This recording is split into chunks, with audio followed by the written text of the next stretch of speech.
Allez, bonjour à tous, j'espère que vous allez bien. Aujourd'hui, on va préparer notre semaine de trading, semaine prochaine, parce que demain, il y a une interview qui sort. N'hésitez pas à être là, une interview très intéressante.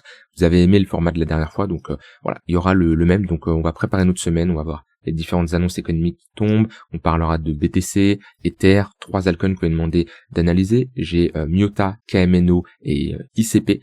Et on va tout simplement voir les potentiels scénarios qu'on pourrait avoir la semaine prochaine. Alors, grosse semaine qui arrive avec énormément d'annonces économiques. C'est un peu la dernière semaine avant la fin de l'année, j'ai envie de dire, parce qu'après il y a Noël, il y a le jour de l'an, donc voilà, le marché a un peu moins de monde devant les écrans, une volatilité en général qui est plus faible, il va y avoir des marchés qui vont être fermés. Et là, c'est pour ça qu'il y a pas mal d'annonces qui tombent, des annonces qui vont être vraiment importantes. Pourquoi ? Parce que on l'a vu, voilà, la Fed a baissé ses taux, on a Powell qui a pris la parole, mais avec les données qu'on a, on s'attend à potentiellement une baisse des taux pour 2026, potentiellement 2, mais faut savoir que le marché actuellement, il sera bullish uniquement si on a des data, des données qui confirment les potentiels, enfin qui confirment 1, 2, 3, 4 baisses des taux. Plus on va avoir des données qui vont aller en faveur, plus on aura de chance de baisser les taux. Donc actuellement le marché, c'est ce qu'il recherche. Pour faire simple, on a les taux, ok, on a les taux directeurs, tac. Si les taux ils montent ou restent neutres, le marché va pas trop l'apprécier. En gros, si on a des données, ça peut être l'inflation, ça peut être le PCE, ça peut être les PMI, ça peut être le taux de chômage, les NFP, peu importe. Si ces données-là nous disent, ok, les taux ils vont augmenter ou ils vont rester stables, ça c'est très bearish pour le marché, mais vraiment très bearish. Alors, des taux qui montent, c'est presque improbable, impossible clairement. Par contre, des taux qui se maintiennent pendant longtemps, ça oui, c'est possible. Par contre, si on a des taux qui baissent, ok, on va mettre une couleur verte ici, là ça c'est bullish pour le marché. Et ça, comment la Fed, la politique monétaire prennent des décisions sur les taux, c'est en fonction des datas qu'ils vont avoir, en fonction de énormément de data. Les plus connus, ça va être le PCE, ça va être l'inflation, ça va être le CPI, ça va être les PMI, ça va être le chômage, ça va être le NFP, création d'emplois. Tout ça, c'est les grosses datas qui vont tomber. Il y en a d'autres, mais c'est vraiment les plus importantes. Et là, la semaine prochaine, on a ces datas-là. On a quoi ? On a création d'emplois, NFP. On a taux de chômage, d'accord ? Et on a ici le CPI, l'inflation. Donc là, il faut vraiment se mettre dans un état d'esprit de dire, ok, qu'est-ce qu'on veut ? On veut des taux qui baissent. Donc, pour avoir des taux qui baissent, on veut tout simplement que l'économie se porte pas très bien. Parce que si l'économie se porte bien, si l'économie est très bullish, tout se passe bien, tout va dans le meilleur des mondes, il y a énormément de création d'emplois, le chômage diminue, et tout va bien, qu'est-ce qui va se passer ? On va avoir tout simplement une hausse de l'inflation, parce que l'économie est très stimulée, il y a énormément de demandes, tout se passe bien dans le meilleur des mondes. Qu'est-ce qui se passe ? Inflation. Et quand il y a l'inflation, qu'est-ce qui se passe ? Augmentation des taux, ou au moins des taux qui restent stables. Pourquoi ? Parce que quand on augmente les taux, c'est pour ralentir l'économie, d'accord ? Pour lutter contre l'inflation, et quand on baisse les taux, c'est pour stimuler l'économie quand on a une inflation qui baisse. Et c'est pour ça que le marché sur les derniers temps, la Fed plutôt sur les derniers temps, a baissé ses taux, parce qu'on avait des confirmations comme quoi l'inflation diminuait, avec un objectif de 2%. Donc là, avec les annonces qui tombent, ici on a taux de création d'emploi, qu'est-ce qu'on veut ? On va avoir le marché va pricer en fonction de ce qui va être attendu, ok ? Parce qu'on a toujours des résultats qui sont attendus en avance, peu importe les annonces économiques qui tombent. Si on a des résultats qui sont au-dessus, en dessous des attentes, c'est là où ça crée de la volatilité.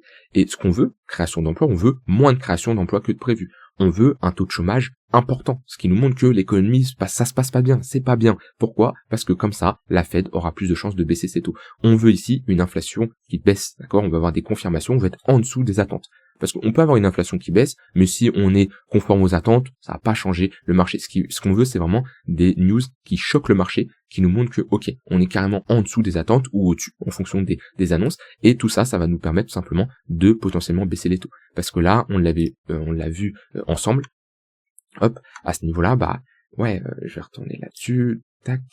On voit que si on se projette, pour 2026, on peut s'attendre à environ, actuellement on est entre 3,50, 3,75, on peut s'attendre pour 2026 être à peu près à 3,5 à peu près, entre 3 et 3,5, voilà, c'est ce qui est pricé ici. 2027, être proche du 3. Donc on voit que c'est long comparé à 2025 où on a eu, je sais plus combien de baisses des taux, on en a eu 3-4, je les ai plus en tête, mais on en a eu quand même quelques-unes. Bon, on peut aller voir ça ensemble.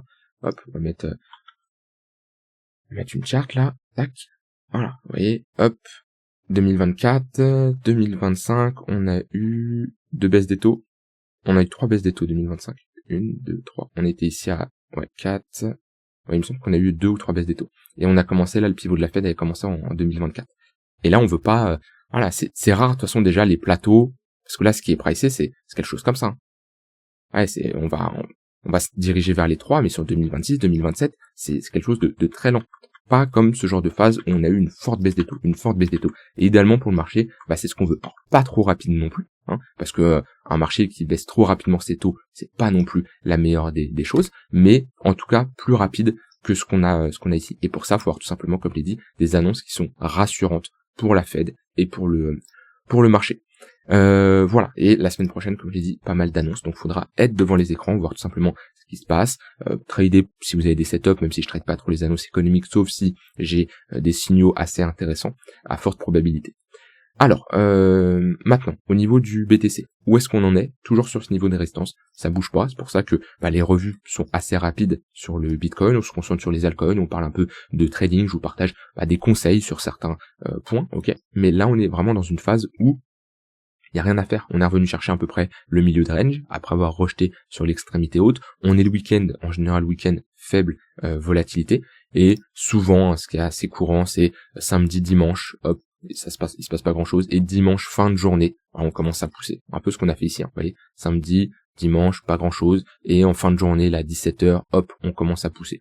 On pourrait faire potentiellement la même chose, mais on a pas mal de creux quand même ici à venir chercher, potentiellement avoir un lundi plutôt baissier. Alors, je veux pas être dans l'anticipation, là je vous parle de, par rapport à moi, ce que je vois très souvent le week-end, c'est assez courant de faire quelque chose comme ça. Maintenant, faut jamais anticiper. Le marché, faut toujours réagir à ce qu'on voit. Là on est, c'est très simple, hein. Quelqu'un qui ne trade pas la tendance, qui ne trade pas les ranges, par exemple comme moi, enfin, je dis pas que je les trade pas. Quand je dis ça, c'est surtout, je les trade beaucoup moins et je préfère clairement trader la tendance.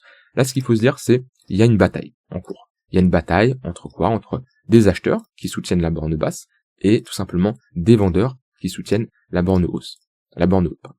Le trader débutant, il va chercher à anticiper la cassure, à se dire ouais ça va casser là, ou il va se dire tiens je vais soutenir les vendeurs, je vais empêcher le prix de passer, je vais soutenir les acheteurs, je vais empêcher le prix de passer. Non, ne sois pas dans l'anticipation, laisse faire la bataille, ok, attends qu'il y ait une victoire des acheteurs et des vendeurs et mets-toi dans le camp des gagnants. C'est comme ça qu'on fonctionne. Si tu cherches à anticiper, t'es dans la prédiction, t'es dans quelque chose où c'est trop incertain, que quand t'attends d'avoir une vraie confirmation, d'avoir une confirmation acheteuse, d'une confirmation vendeuse, peu importe, avec un pullback, là déjà tu dis ok, tu tranches dans le camp, tu tranches du côté du camp des gagnants. Alors c'est pas parce que le camp a gagné une bataille que c'est sûr à 100% qu'il va gagner la suite, mais en tout cas il a plus de probabilité. Voilà, c'est comme ça un peu, faut le voir si j'essaie de faire des petites comparaisons. Ok. Et là, clairement, si vous tradez un flux, si vous tradez un break, faut l'attendre ce break. Et pour le moment, on n'a pas du tout de break. Alors on m'a posé une question, je vais y répondre là, on m'a dit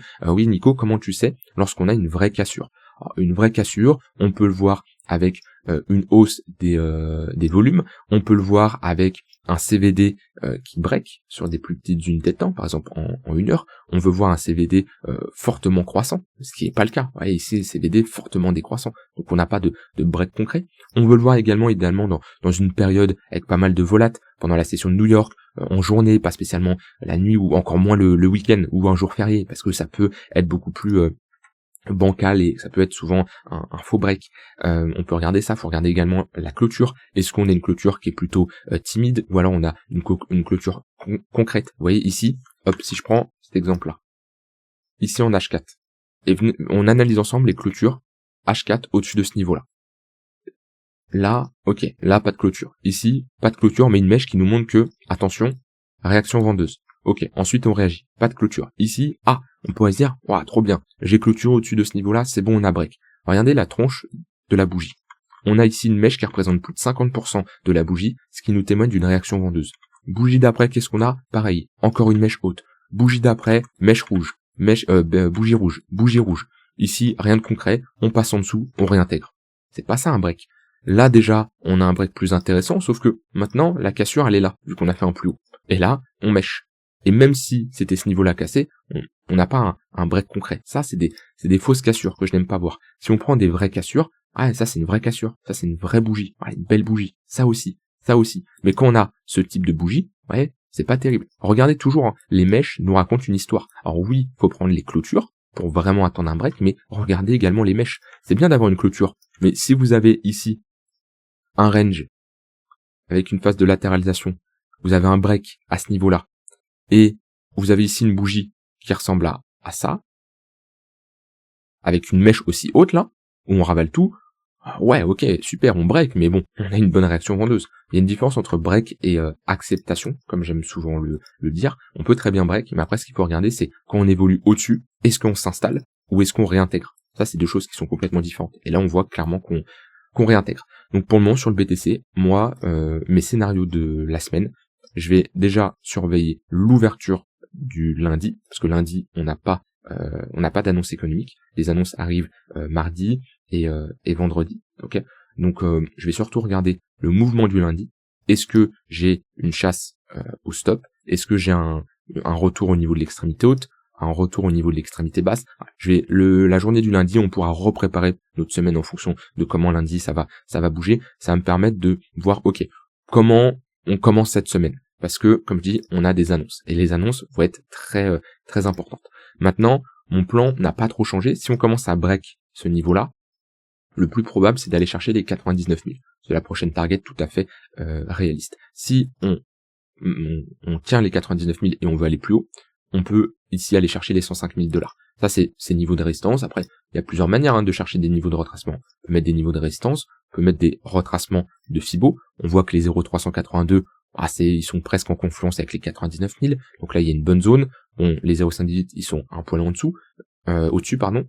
On peut mettre un volume profile, c'est-à-dire qu'on prend tout ce mouvement-là et on se dit, ok, où est-ce que j'ai laissé des trous? On voit que, pareil, notre value area low, ici, est parfaitement alignée avec les 99 000 et les 0,382. C'est une zone, hein. Voilà, cette zone-là, on sait que ça marque un point d'intérêt. On a ici un déséquilibre, et après, si on va plus haut, après les niveaux sont plus hauts. Après, il y a la value area high qui est beaucoup plus haute, là, une bonne confiance vers les 116 000, mais il y a c'est surtout d'un point de vue price action, le niveau des 106 000. Puis après, on peut, voilà, comme je dis, on peut chercher des confluences comme ça. Et on voit que, ici, on a une forte confluence à ce niveau-là.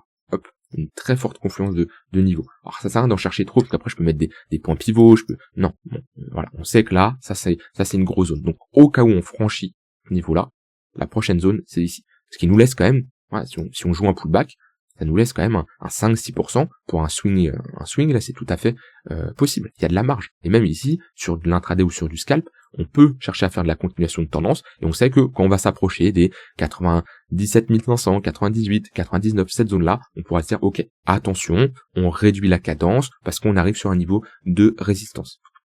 Donc ça, c'est uniquement si on casse par le haut. Maintenant, si on retourne chercher l'extrémité basse, et qu'on commence à s'installer déjà sous les creux là, on aura de grandes chances de faire ça, ok. Et si on commence à perdre ce niveau-là, là après c'est globalement le niveau des 73 000 $. Il y a pas d'entre-deux. Hein. Pour moi c'est ce gros niveau. Après on peut faire le même travail. Hein. On met un Fibo. Alors Fibo on est pile poil sur les 0,382. Si on les perd, c'est direction 0,5. Hein. Vous voyez, il y a une bonne confluence, 70, 75 000 $. Après pareil, on peut faire le même travail en mettant ici un volume profile. Après, la plus grosse accumulation s'est faite largement en bas. Je suis un peu moins fan des volumes profile sur du très long terme comme ça, mais si on fait quand même le travail, on voit bien que on peut s'intéresser aux trous dans le volume profile. On voit qu'on en a parfaitement à ce niveau-là, 73 700 $. On a une LVN ici. On en a un parfaitement ici, pareil, et un parfaitement ici. Alors je pense pas qu'on va retourner chercher des niveaux aussi bas, mais on voit qu'on a une très bonne confluence entre, si vous voulez un niveau très précis, 73 700 $, ça peut être une zone intéressante au cas où on perd ce niveau-là. Le but c'est d'y aller tout simplement étape par étape. Alors je serais curieux juste de voir, parce que là je suis sur Binance Spot, juste sur le contrat perp, si je trace un Fibo ici, un Fibo, un volume profile, c'est à peu près pareil. Les déséquilibres ils sont globalement ici, là il y a eu pas mal de volume, mais ouais, c'est globalement similaire. Voilà globalement mon plan sur le BTC, puis après si on retrouve un peu de volatilité, on pourra trader la tendance avec des moyennes mobiles. Alors sur BTC, on a vu sur Ether. Donc pareil, hein, Ether va être impacté par les annonces. Hop, ah mince, j'ai tout supprimé les niveaux de support et de résistance que j'avais, c'est dommage. Bon, on a rejeté sur ce niveau-là, ok. On consolide toujours notre extrémité basse à ce niveau-là, vers les 2007-2008. Très bien. Donc on fait du ping-pong, hein. On voit bien, extrémité haute. Là, on a de grandes chances de retourner chercher l'extrémité basse. Alors en daily, on reste dans une tendance haussière, avec des creux et des sommets de plus en plus haut. Ok. Maintenant, en 4 heures, on a inversé la dynamique, et surtout, on est repassé ici en dessous des moyennes mobiles. En dessous le 15 minutes, en dessous le 1 heure, en dessous le 4 heures. Donc vraiment là, moi je ferai rien. Honnêtement, je ferai rien, sauf si, en tant qu'acheteur, hein, je ferai rien, sauf si j'arrive à regagner ce niveau-là. Break ce sommet-là, pullback comme ça, ok, là ça peut se prendre pour viser ce niveau-là. Mais là, chercher des longues, c'est un peu être suicidaire, parce qu'on a perdu quand même des niveaux importants. Et surtout, une impulsion, une deuxième, une troisième, on peut être sur une fin de tendance haussière, avec ici une correction. On peut très bien rebondir, marquer un M-top, ça c'est possible. Si je mets ici un MACD, on voit bien, hop, voilà, perte du momentum, divergence baissière validée à ce niveau-là, ce qui nous confirme que les acheteurs n'ont plus trop le contrôle du momentum. Donc je serais plutôt méfiant là-dessus. Et si je dois intervenir sur Ether, c'est pareil, à ce niveau-là des 2008. Et si on perd ce niveau-là, après le prochain gros niveau sur Ether, c'est toujours le même là, 2200 dollars. Et si on connaît un retracement des 3004, on avait vu ensemble, je les retrace les niveaux, on a globalement les 3008 à ce niveau-là. Et un bon niveau, et après, c'est les 4000. À peu près cette zone-là. C'est des zones, hein. Fonctionne toujours par zone. Hein. On ne trace pas un niveau précis au dollar près. Et je peux mettre pareil, des Fibos, pour déterminer au cas où j'ai un retracement. On a les 0,118 qui sont parfaitement confluents ici avec les 4000 dollars. Si je veux encore être plus précis, je peux mettre un volume profile et déterminer là où j'ai des creux. Value Arealo, c'est également une bonne zone, ouais, vers les 3750, 3800, c'est une bonne zone. On a le POC en confluence avec les 0,786, et après là on a une petite LVN à ce niveau-là.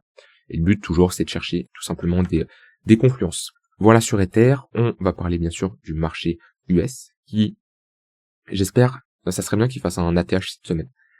Parce que là, on commence à rentrer dans un range qui est bien mature, et consolider proche de l'ATH comme ça, on rejette un peu. C'est, de toute façon, voilà. Sur le SP500, vous pouvez vous dire ça. Vous pouvez vous dire, on fait un nouvel ATH avec un vrai break, un break timide. J'ai des exemples de break timide sur le SP à ce niveau-là. Vous rappelez ce niveau-là, février, je me rappelle encore, j'ai un signal très bearish sur le SP500, et je suis le premier à vous dire, je sors des cryptos. Sur BTC, c'était 20 février, c'était avant que ça dumpe bien. Voilà, c'était à ce niveau-là. Je vous dis, je sors. Déjà, j'étais sorti en une fois ici, j'étais ressorti en deuxième fois ici, et juste après, moins 20, moins 30% sur le BTC. Pourquoi? Parce que, vous voyez, ça, c'est des breaks timides. C'est des breaks que je n'aime pas. Et quand on est comme ça, on consolide proche de l'ATH, ça veut pas break. Et là, on a un break vraiment timide, une prise du high ici, suivi d'une bougie rouge, non, très, très moche. Donc là, en fait, dites-vous, sur l'SP500, on est un peu dans cette configuration ici. Il y a deux gros niveaux à surveiller. 6008, 6950. On fait un nouvel ATH, on clôture au-dessus, ok, c'est pas mal, potentiellement, on a un nouveau rallye, une nouvelle hausse sur le BTC, sur le SP500, avec un mois de janvier qui peut être plutôt correct, et des cryptos qui vont connaître leur rebond. Si on fait pas ça, et qu'on perd ce niveau-là, pour moi c'est retour chercher l'extrémité basse, et ça serait pas très bon pour la suite. Je dis pas que ce niveau va break, je dis juste qu'on pourrait connaître ici un bon moins 4% sur le SP500, ce qui, sur les cryptos, engendrait une bonne baisse. D'un point de vue probabilité, alors je dirais, si je me base juste d'un point de vue technique, on a plus de chances de faire un nouvel ATH, parce qu'on est dans une dynamique haussière, on est au-dessus des moyennes mobiles, ok. Si je me base d'un point de vue contexte de marché, volatilité plus faible, pour moi, on a plus de chances de break les 6008. Donc je vais pas spécialement l'anticiper, pareil, je vais réagir à ce que je vois. Si je vois qu'on perd les 6008, sur les cryptos, il faudra également prendre des décisions parce que ça sera pas terrible. Allez, on passe aux altcoins. Alors, j'avais dit Myota. Iota, sûrement, j'ai du mal l'écrire, en ce moment j'écris mal les altcoins, parce qu'il n'y a pas de Myota, non c'est Iota. Iota, bon ça c'est crypto, il n'y a rien à faire là-dessus, je vous le dis, voilà, il n'y a absolument rien à faire. Si vous possédez ce genre de crypto, ne perdez plus de temps, ne perdez plus d'énergie là-dessus. J'avais fait une vidéo sur YouTube où je vous avais dit ces cryptos vont aller à zéro, voilà, ces cryptos ils vont à zéro, IOTA, il y en a plein d'autres, hein. Toutes les cryptos qui étaient présentes en 2017, qui ont pump là, la majorité n'ont pas fait de nouvelle ATH en 2021. Et ceux qui n'ont pas fait de nouvelle ATH n'ont encore fait en moins en 2024-2025. Et la trend ici est baissière. Et ça, si vous possédez ce genre de crypto, en plus, c'est pas comme si c'était une crypto, on peut faire de la DeFi, on peut faire des choses sur IOTA, on fait rien du tout. Vous mettez ici IOTA USD, on va mettre crypto, IOTA USD divisé par crypto, BTC USD.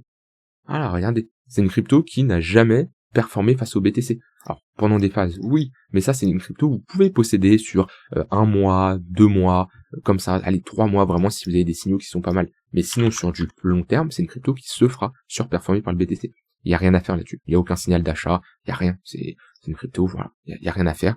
Si vous voulez vraiment rentrer en position, bah, attendez ce type de signal où on break le tunnel daily, comme ici. Vous voyez, au moment où on le break à ce niveau-là, on part bien. Et là, on a un x2. Là, on le break, on pump bien. Mais dites-vous que, bah, prenez vos profits rapidement. Et pour moi, c'est des cryptos, ça sert à rien de les posséder. Si je regarde même d'un point de vue capitalisation, c'est en dehors du top 100, ça. Voilà, ça vient de passer en dehors du top 100. Et ouais, c'est des cryptos qui ne feront rien sur du long terme. Market cap qui fait des plus bas également, prix qui fait des plus bas. Voilà. Après, souvent, on me demande, analyse cette crypto-là parce que vous êtes à l'intérieur, vous êtes positionné. Franchement, là où on est, honnêtement, on est sur un all-time low. Donc déjà, je pense que tous ceux qui ont du IOTA dans leur portefeuille sont en négatif, à moins que vous êtes vraiment rentré sur cette mèche-là, ou cette mèche-là, probabilité presque zéro. Et bah, si je prends, on va faire un truc simple, hein, pour avoir une moyenne. Je prends une Binance, très bien. Je prends un volume profile. Allez, je mets un volume profile à ce niveau-là. Ok, il y a un pot qui est là, donc il y a de grandes chances que si vous êtes rentré, c'est globalement dans cette zone-là, vous avez un prix moyen d'achat vers les 20 centimes de dollars. Vous êtes déjà à moins 50. Ok, bon, je m'attendais à mieux. Si j'avais vu un moins 85, moins 90%, j'aurais dit, perdez pas d'énergie là-dessus. Capital divisé par 2, ça reste quand même une bonne partie que vous pouvez récupérer. Si vous n'êtes pas à l'aise avec une position, le plus important, c'est de la vendre. Okay, si là, aujourd'hui, vous avez du IOTA, c'est une position qui vous perturbe, vous dormez mal, etc., coupez. Même si demain, elle reprend plus 20, plus 30%, commencez pas à vous dire, ah, si j'avais su, nanana, etc., j'aurais pu me payer plus de cours, j'aurais pu partir en voyage, je sais pas quoi. Non, faites pas d'estimation comme ça, vous n'êtes pas à l'aise avec une position, coupez, d'accord? Maintenant, on perd des niveaux, ouais, pour moi, ça, c'est moche, et pour retrouver quelque chose à la limite bullish, il faudrait au moins avoir une réintégration ici, la value à l'eau, et de ce pressant creux, là, ok, on pourrait se dire, très bien, on peut avoir un retour à la moyenne, vers le POC. Mais sinon, non, pour le moment, il n'y a rien à faire là-dessus. Ensuite, KMNO. Alors, peut-être une crypto un poil mieux. Ok, c'est déjà un peu mieux. On va se mettre en daily parce qu'on n'a pas trop d'historique là-dessus. 3 jours, hop. C'est un range, je vais mettre en normal. Donc c'est un range. Une crypto qui a quand même bien tank, dans le sens où on a des altcoins qui ont bien pris cher. C'est listé sur quoi ça? Non, c'est tout, ok. Ouais, elle a pas trop pris cher, moins 40%, vous voyez, même sur le plus bas ici, on a été chercher à moins 70%. Donc c'est une crypto qui résiste plutôt bien. Maintenant, là, c'est du trading de range, c'est-à-dire que, voilà, vous prenez vos extrémités, pas de chance, je suis pas avoir un exchange, avoir des volumes, je vais pas aller loin avec ça.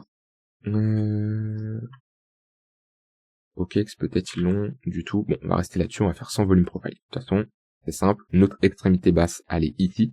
Là, on cherche des longues, et notre extrémité haute, elle est à ce niveau-là. Là, on cherche tout simplement des shorts. Et le milieu de range est globalement ici. Donc on a un range qui est serré. D'un point de vue amplitude, voilà, on est sur un x2. Extrémité basse, on cherche des longues. On a un TP partiel au niveau du milieu de range et un TP total extrémité opposée. Voilà, on peut garder une petite partie au cas où on break. Et si on peut chercher des shorts ici pour faire l'inverse.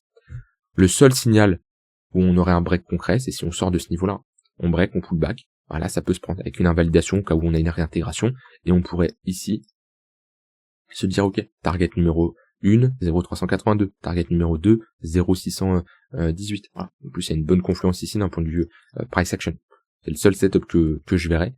Et faut pas casser ce niveau-là. Si on perd ce niveau-là, là, vous voyez la charte de IOTA, ça sera pareil. Voilà, c'est une charte qui va bien descendre, parce que automatiquement, quand on casse ce genre de latéralisation qui dure presque depuis 2025, un an de range ici, c'est pas juste pour prendre un moins 10%. Vous doutez qu'on va aller bien plus bas. Derrière crypto, ICP, la Binance parce que j'ai assez d'historique. ICP, on a raté tout le mouvement. On a réintégré tout le mouvement, toute la hausse qu'on a eue.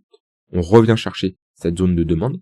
où c'était là où on avait pris un trade à l'époque, on y va quand même avec un price action qui est vraiment moche, sauf pour ceux qui short. Ouais, ça c'est, j'aime bien les charts comme ça pour short, c'est toujours pas mal. Très simple à trader, vous mettez des moyennes mobiles, et vous voyez, tous les sommets sont protégés. Tous les highs, ici, c'est protégé. Ouais, on voit que les vendeurs, des fois, il y a des petits excès à ce niveau-là, mais globalement, on reste dans une tendance moyen terme baissière. Et il y a pas mal de... Voilà, moins 25%, ça se trade clairement sur l'intraday ou sur du swing, et pour le moment, il n'y a aucun signe de reprise. Rien du tout. On revient chercher une bonne zone, cette zone de demande, là où on a eu quand même pas mal de zones d'imbalance à combler. Voilà. On est revenu chercher la dernière zone. Maintenant, pour le moment, il y a rien. Là, on marque pas de bottom. Ce qu'il nous faut, c'est une phase de latéralisation, comme on a eu ici, ne plus faire de plus bas, et rentrer dans une phase où on fait creux sommet de plus en plus haut. Structure en W. Là, si on a ça, on peut se dire, ok, bah, on marque un bottom, et potentiellement, on peut connaître une phase de retracement. 0,382. Surtout, on a pas mal de highs qui n'ont jamais été cherchés. Au-dessus de tous ces sommets-là, dites-vous qu'il y a pas mal de stops, ok, des stops de shorters qui tout simplement se protègent, et des shorts qui sont liquidés, c'est des buy market. Et c'est là où on peut recréer un peu de momentum si on repasse au-dessus de ces niveaux-là. Vous voyez, c'est comme ici, hein. Quand on passe au-dessus des sommets comme ça peut partir. Ouais, quand on passe au-dessus là, bam, on a tout simplement des short squeeze, parce que tout au-dessus de ces sommets-là, on a pas mal de SL à venir chercher. Ouais, au-dessus là, bam, ça explose, jusqu'à arriver à un stade où il y en a un peu moins, et surtout, on a de l'autre côté une réaction vendeuse. Si on commence à avoir un petit signal acheteur, voilà, oui, il peut y avoir un trade qui se prend sur ICP, surtout que historiquement, on est sur une zone, on est sur une très bonne zone ici à défendre. Voilà, je vous laisse avec ça, j'ai dit tout ce que j'avais envie de dire. Demain, interview, donc n'hésitez pas à aller la regarder. Et pour ceux qui ne sont pas ici dans la Trader Letter, demain j'envoie ici un mail assez intéressant. On va parler un peu d'analyse multi-time frame. Je vais vous donner des petits conseils pour vos analyses. Voilà, vous pouvez rejoindre la Trader Letter en cliquant sur le premier lien en description. Je vous souhaite une très bonne soirée et je vous dis à demain pour une prochaine vidéo. Bye bye.